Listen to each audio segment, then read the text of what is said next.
Layer skin hair and laser clinic లో latest టెక్నాలజీతో laser hair removal, anti ageing and hair fall issues కి advance treatments అన్ని ఇక cost గురించి వరి అవ్వాల్సిన అవసరం లేకుండా అందిస్తున్నారు. ఇంకా మీ కాన్ఫిడెన్స్ ని తిరిగి తెచ్చుకోండి. Get your free consultation now. Shri మహాగణాధిపతయే నమః. శ్రీమాత్రే నమః. ఆధాన ఆధ్యాత్మిక వీక్షకులందరికీ శుభాశిస్సులు.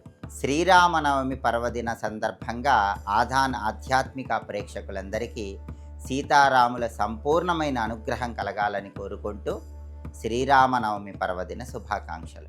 శ్రీరామనవమి పర్వదినం సందర్భంగా కొన్ని ప్రత్యేకమైన విధి విధానాలు పాటిస్తే సంవత్సరం పాటు సీతారాముల అనుగ్రహం వల్ల సమస్త శుభ ఫలితాలు చేకూరుతాయి. శ్రీరామనవమి రోజు అందరూ కూడా సీతారాముల కళ్యాణాన్ని దర్శించి ఆ కళ్యాణం అక్షింతలు శిరస్సున ధారణ చెయ్యాలి. దీనివల్ల సంవత్సరం మొత్తం సీతారాముల అనుగ్రహానికి సులభంగా పాత్రలు కావచ్చు.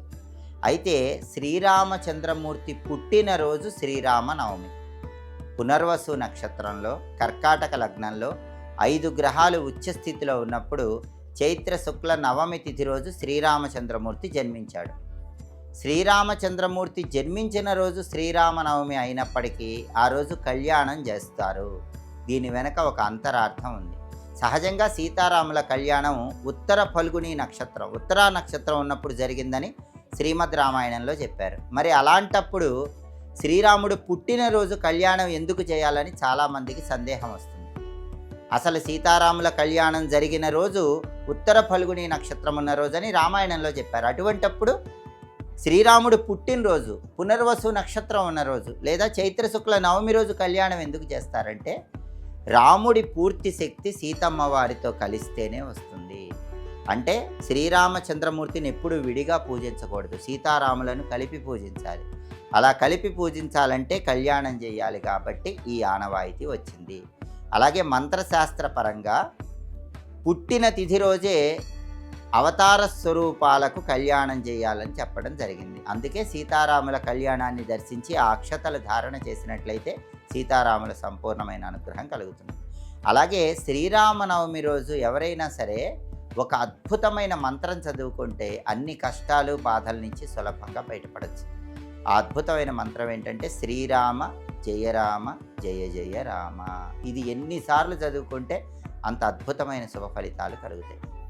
అలాగే కలియుగంలో ఎవరైనా ఒక పెద్ద సమస్య, పెద్ద కష్టంతో బాధపడుతూ ఉన్నట్లయితే శ్రీరామనవమి రోజు మీకు దగ్గరలో ఎక్కడైనా దేవతా వృక్షాలుంటే ఆ దేవతా వృక్షం కింద కూర్చొని ఓం రామ్ రామ్ రామ్ రామ్ రామ్ రామ్ రామ్ రామ్ మమ విపదం నాశయ స్వాహ అనే మంత్రాన్ని 108 సార్లు చదువుకోండి. ఓం రామ్ రామ్ రామ్ రామ్ రామ్ రామ్ రామ్ రామ్ మమ విపదం నాశయ స్వాహ 108 సార్లు ఏదైనా దేవతా వృక్షం కింద కూర్చొని ఈ మంత్రాన్ని శ్రీరామనవమి రోజు చదివితే పెద్ద కష్టం ఉంటే గనక ఆ పెద్ద కష్టం నుంచి సులభంగా బయటపడే పరిష్కార మార్గం మీకు కనిపిస్తుంది. అలాగే శ్రీరామనవమి రోజు అందరూ కూడా వడపప్పు పానకం సీతారాములకు నైవేద్యం పెట్టి దాన్ని ప్రసాదంగా స్వీకరించండి. రకరకాల పుష్పాలతో పూజిస్తే కూడా ఉత్తమ ఫలితాలు కలుగుతాయి. విష్ణుమూర్తికి ప్రీతికరమైన పుష్పాలు కొన్ని పౌరాణిక గ్రంథాల్లో చెప్పారు. తెల్ల గన్నేరు పూలు, నందివర్ధనం పూలు విష్ణుమూర్తికి ఇష్టమని నరసింహ పురాణంలో చెప్పారు. తుమ్మి పూలు, జాజి పూలు విష్ణువుకి ఇష్టమని నారద పురాణంలో చెప్పారు. రాముడు సాక్షాత్తు విష్ణుమూర్తి అవతార స్వరూపం కాబట్టి తెల్లగన్నేరు పూలు, నందివర్ధనం పూలు, తుమ్మి పూలు, జాజి పూలు వీటిలో ఏ పుష్పాలతోనైనా సరే శ్రీరామచంద్రమూర్తిని పూజిస్తే రాముడి సంపూర్ణమైన అనుగ్రహానికి చాలా సులభంగా పాత్రలు కావచ్చు. అలాగే శ్రీరామనవమి రోజు ఆంజనేయ స్వామి భక్తులు ఎవరైనా సరే ఆంజనేయ స్వామిని పూజించే వాళ్ళు ఆయనకి తప్పకుండా వాల పూజ చేయండి, తోక పూజ చేయండి. ఎందుకంటే ఆంజనేయ స్వామి వారు తోకలో అమ్మవారి శక్తిని కలిగి ఉంటారు. ఆంజనేయ స్వామి సాక్షాత్తు శివుడి అంశాస్వరూపం.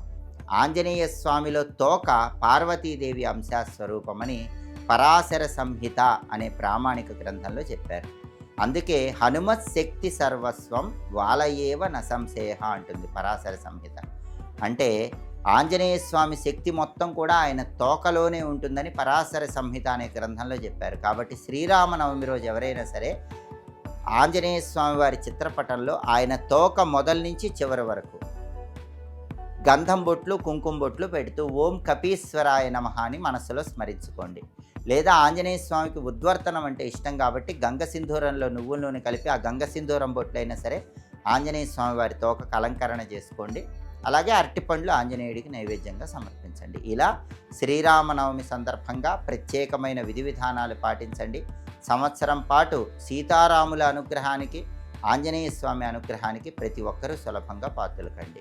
మరొక్కసారి ఆధాన ఆధ్యాత్మిక ప్రేక్షకులందరికీ శ్రీరామనవమి పర్వదిన శుభాకాంక్షలు తెలియజేస్తూ సర్వే జనాః సుఖినో భవంతు. స్వస్తి.